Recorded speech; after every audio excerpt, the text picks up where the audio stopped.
The Morrison family's annual shareholder meeting was scheduled for 10 a.m., but my brothers had cornered me in the conference room at 9:15. Classic Marcus and John, always thinking they could intimidate me when no one else was around. Just sign the papers, Kate. Marcus pushed the documents across the mahogany table. Make this easy on yourself. I studied my older brothers. Marcus in his $5,000 suit, John nervously adjusting his Rolex. They looked powerful, successful. The perfect heirs to Morrison Technologies.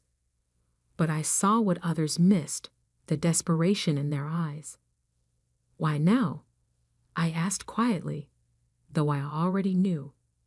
After 5 years of ignoring my shares in the company, why the sudden interest?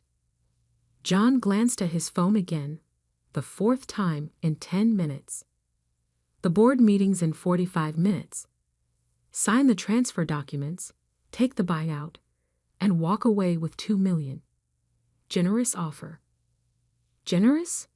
For 25% of a company worth billions. I suppressed a smile, thinking about what they didn't know. What they'd never bothered to learn about their little sister. And if I refuse? I kept my voice neutral, years of practice hiding my thoughts. Marcus leaned forward, his facade of brotherly concern slipping. Then we'll make sure everyone knows about your problems.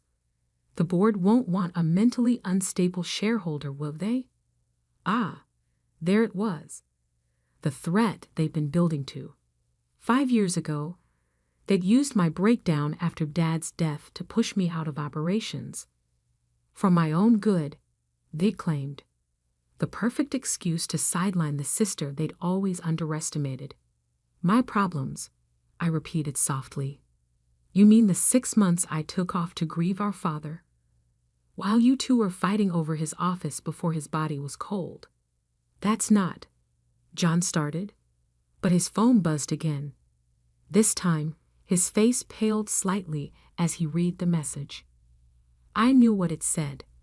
I'd orchestrated every message he'd received this morning. Something wrong? I asked innocently. You seem nervous, John. Sign the papers, Marcus snapped, patience wearing thin, or we'll destroy you. Every mental health record, every therapist visit, every medication. By the time we're done, you won't be able to manage a coffee shop, let alone hold shares in a tech company. I checked my watch. 9:20 a.m. Right on schedule. Interesting threat, I noted. Especially considering what's happening right now at Quantum Solutions. Both brothers stiffened. Quantum Solutions was our biggest client. $1.2 billion in annual contracts. The cornerstone of Morrison Technologies' success. What are you talking about? Marcus demanded. My phone rang. I'd programmed this call weeks ago, timing it perfectly. Excuse me, I said politely. I should take this. I hit the speaker button. Hello, Ms. Morrison. A familiar voice filled the room. This is Richard Chen, CEO of Quantum Solutions. I'm calling to confirm our new exclusive partnership agreement. Marcus lunged forward. What partnership? Ah, are your brothers there? Richard sounded amused. Perfect timing. I was just telling our board how we'll be transitioning all our contracts to Kate's new division. After all, she's been handling our real development work for the past 2 years. The color drained from my brothers' faces. What? What is he talking about? John whispered. I pulled out my laptop, opening files they'd never bothered to check. Remember when you sidelined me? Suggested I focus on small projects while you handled the real business. Screen after screen showed successful projects, hidden innovations, quiet deals I'd built while they were posturing in board meetings. Those small projects? They're now the backbone of Quantum's entire operating system. The innovations you've been taking credit for. All came from my team. The contracts you're so proud of. They have my signature, not yours. Impossible, Marcus sputtered. We run this company. No, I corrected him. You play at running it. I actually built something. I opened another file. Emails, contracts, development plans. 2 years of careful work, hidden behind the facade of a mentally unstable sister they dismissed. While you were busy threatening me, Quantum Solutions conducted a security audit, found out who really developed their technology, who actually delivered results instead of empty promises. Richard's voice came through the speaker again. Kate, the transfer is complete. All development contracts now run through your division. Exclusive partnership, as agreed. Thank you, Richard. I smiled. I'll see you at the board meeting. As I ended the call, Marcus grabbed the buyout papers, hands shaking. You can't do this. We control the board. About that, I pulled up one final document. Remember when Dad restructured the company before he died? The shares he left in trust. John's face went even paler. The neutral trustee was appointed by me. I finished. Dad knew what you two were. Knew you'd try to push me out. So he made sure I had protection, if I could prove myself worthy of running his company. The screens around the room lit up with project data, client testimonials, and financial records. 2 years of hidden success, revealed all at once.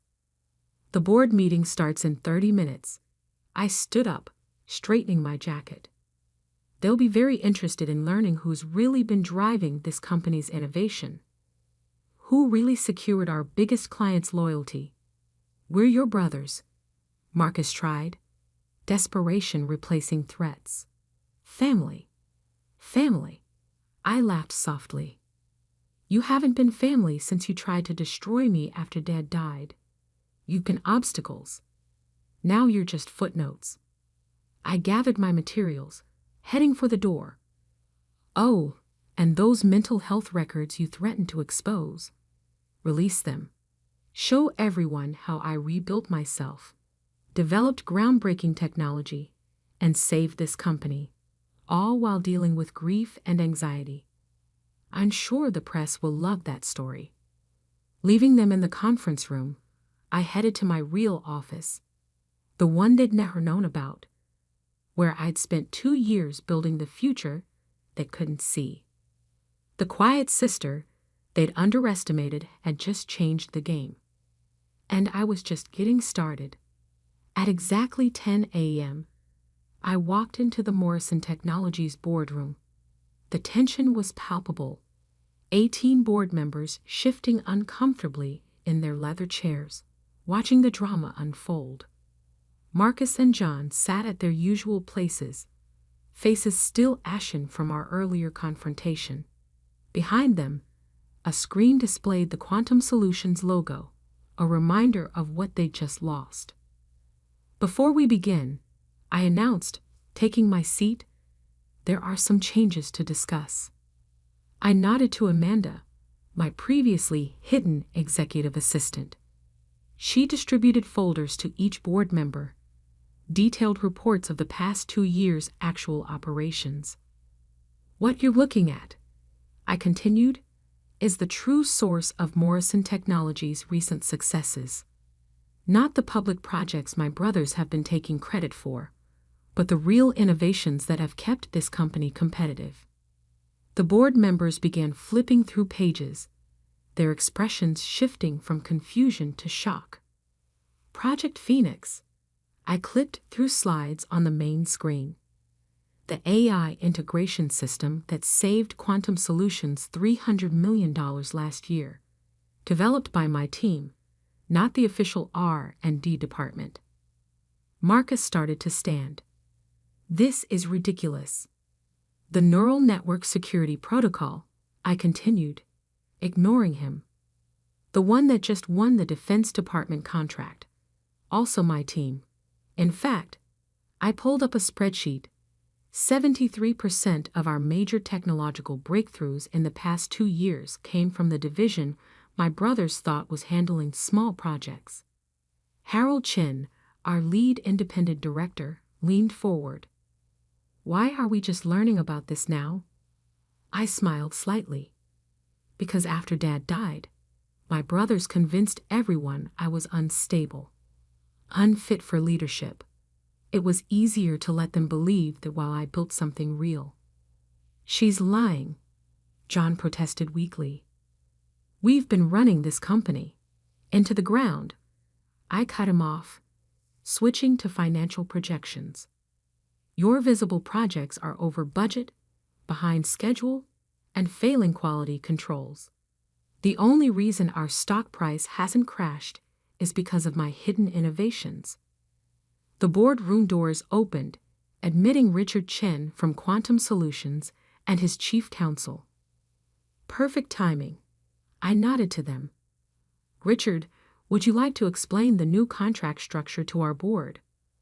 For the next 30 minutes, Richard detailed how he discovered my secret division, verified our actual contributions, and made the decision to transfer all development contracts to my direct control. To be clear, he concluded, Quantum Solutions' $1.2 billion annual contract now runs exclusively through Kate's division. Her brothers are no longer involved in any capacity. The board erupted in questions. Marcus and John sat frozen, watching their power evaporate. There's more, I announced, pulling up the trust documents. Dad left 30% of company shares in a neutral trust controlled by this board. The terms were clear. Those shares would support whichever heir proved most capable of advancing his legacy. Harold Chen studied the documents carefully. And you've been building evidence of your capability. For 2 years, I confirmed. Every project documented, every innovation verified, every success quietly recorded while my brothers were playing corporate politics. I distributed another set of files, my complete business plan for Morrison Technologies' future. Quantum Solutions is just the beginning. I've been in talks with 5 other major clients who want access to our real innovation team. Not the flashy presentations my brothers give, but the actual technological breakthroughs we deliver. The board spent an hour reviewing my plans, asking detailed questions that I answered with the expertise of someone who'd actually built something, not just managed it. Finally, Harold called for a vote. The evidence is clear, he announced. The trust shares will support Kate Morrison's leadership, combined with her existing 25% stake. This gives her controlling interest in Morrison Technologies. Marcus lunged to his feet. You can't do this. We're the ones who... Who what? I interrupted quietly. Who tried to destroy your sister instead of recognizing her capabilities? Who valued appearance over innovation? Who just lost our biggest client because you couldn't see past your own arrogance? I stood up, addressing the board. My brothers will be offered positions in the restructured company if they can prove their value through actual work, not family connections. And if we refuse? John asked. I smiled. Then explain to our shareholders why you deserve multi-million-dollar salaries while contributing nothing but threats and failed projects. As the board filed out, already adapting to the new power structure, I stopped by my brother's chairs. You wanted me to sign away my shares. I reminded them. Instead, I just took control of yours. Funny how things work out. In my office later that day, I reviewed the messages flooding in. Employees finally revealing other innovations they'd hidden from my brothers. Clients requesting meetings about exclusive partnerships. Journalists seeking interviews about the company's shocking leadership change. But one message meant more than the others, from Dad's old assistant. He knew, before he died, He told me to watch out for his quiet daughter. Said she had his real genius, not just his name. I smiled, remembering Dad's last words to me. Let them underestimate you, Katie. True power doesn't need to shout. It builds, creates, transforms. Show them what real leadership looks like. The next morning, I arrived early to find my brothers waiting in my office. What do you want? I asked, setting down my laptop. Marcus looked different. Humbled. Maybe. The position you offered. We'd like to discuss it. I studied them carefully. No more corner offices. No executive titles. You'll start where I did, proving your worth through actual work. We can learn, John said quietly, if you'll teach us. Funny, I replied. 2 days ago you were threatening to destroy me. Now you want me to teach you. We were wrong, Marcus admitted, about everything. I thought about Dad, about his belief in redemption through hard work. Monday morning, 8 a.m. sharp. Regular offices on the development floor. Show me you can build something real. And maybe you'll earn back some of what you lost. As they left, I turned to the windows, watching the city wake up. My phone buzzed with project updates, client meetings, and board confirmations. The quiet sister had become the powerful CEO. The hidden genius had emerged, and the real innovation was just beginning. 6 months after taking control of Morrison Technologies, I stood in my father's old office, now mine, preparing for another board meeting. But this one was different. Today would reveal whether my brothers could truly change, and whether the company's transformation was complete. The morning sun reflected off the glass skyscrapers surrounding our headquarters, casting patterns across the project reports on my desk. Each page told a story of revolution. Stock price up 45%. Market share increased by 30%. Innovation patents tripled. Employee satisfaction at record levels. A knock at my door preceded Amanda's entrance. They're ready for you. Both presentations. The main auditorium was packed. Shareholders, employees, media, and industry analysts. All here to witness what I'd built from the ashes of my brother's reign. I took the podium, remembering the day they threatened to destroy me. 6 months ago, I began. Morrison Technologies stood at a crossroads. Not between success and failure, but between appearance and substance. Between what we claimed to be and what we could actually achieve. The screens behind me lit up with our latest innovations. Real ones, not the empty promises of the past. Our partnership with Quantum Solutions has expanded into a $3 billion annual contract. Our AI security protocols have become industry standard, and our development teams, all of them, are now working in true collaboration. I paused, looking at Marcus and John, sitting in regular seats among the development team members. Some of you know that my brothers started in new positions 6 months ago. Entry-level development roles, stripped of their executive titles. Today, they'll present their first major project. Marcus and John walked to the podium, dressed in standard business attire instead of their once signature expensive suits. Something had changed in them. The arrogance replaced by something resembling humility. Project Unity, Marcus began, pulling up their presentation. A breakthrough in quantum encryption that we developed with our team members, not over them. For the next hour, they demonstrated actual innovation. Real work they'd done alongside developers they once would have ignored. The technology was impressive, but more striking was their transformation. We learned, John admitted during the Q&A, that real leadership isn't about titles or threats. It's about building something meaningful. Our sister, he paused, emotion visible, showed us what we should have seen years ago. After their presentation, I returned to the podium. This is the new Morrison Technologies, where innovation comes from every level, where good ideas matter more than good connections, where even those who once wielded power destructively can learn to build constructively.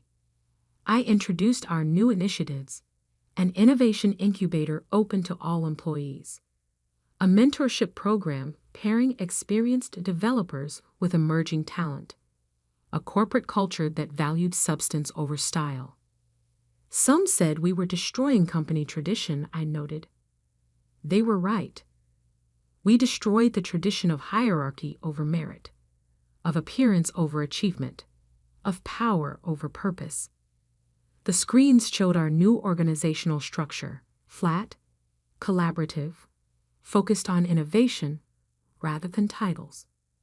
Real power, I continued, isn't in making others feel small. It's in helping them become great. Real leadership isn't about control, it's about creation. As I concluded, the applause was genuine, not the polite corporate kind, but the sound of true appreciation. Later in my office, Marcus and John asked to speak with me privately. We found these in Dad's old storage unit, Marcus said, placing a box on my desk.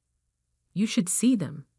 Inside were Dad's personal journals, including entries from his final months. His last entry struck me deeply. Katie, my quiet warrior. They never saw your strength because they were looking for their own kind of power. But you have something better. The power to build, to transform, to lead through creation rather than domination. I'm leaving you the tools to prove yourself, but you'll have to fight your own battles. Show them what real leadership looks like. And maybe, just maybe, show your brothers too. I looked up at Marcus and John. He hoped you'd learn. We're trying, John said quietly. The past 6 months, actually working with the teams, creating something real, it's changed us. Keep proving it, I replied. Not to me, to yourselves. That evening, as the office quieted, I stood at my window watching the city lights emerge. My phone buzzed constantly, project updates, partnership requests, media inquiries about our revolutionary corporate structure. But one message made me pause. From a junior developer on Marcus's team. Your brother actually listened to my idea today. Said it was brilliant. Said you taught him that good ideas can come from anywhere. Thank you for changing not just the company, but the people in it. I smiled, thinking of all the battles ahead, the innovations yet to build, the transformations still to come. My father had built the foundation. My brothers had nearly destroyed it. I had transformed it. And somewhere in the company, another quiet innovator was preparing to write the next chapter. Because that's how real change happens. Not through threats or dominance, but through the quiet power of creation. Through the strength to build rather than break. Through the courage to transform not just systems, but people. The underestimated sister had rebuilt an empire. The threatened leader had become a teacher. And the real innovation was just beginning.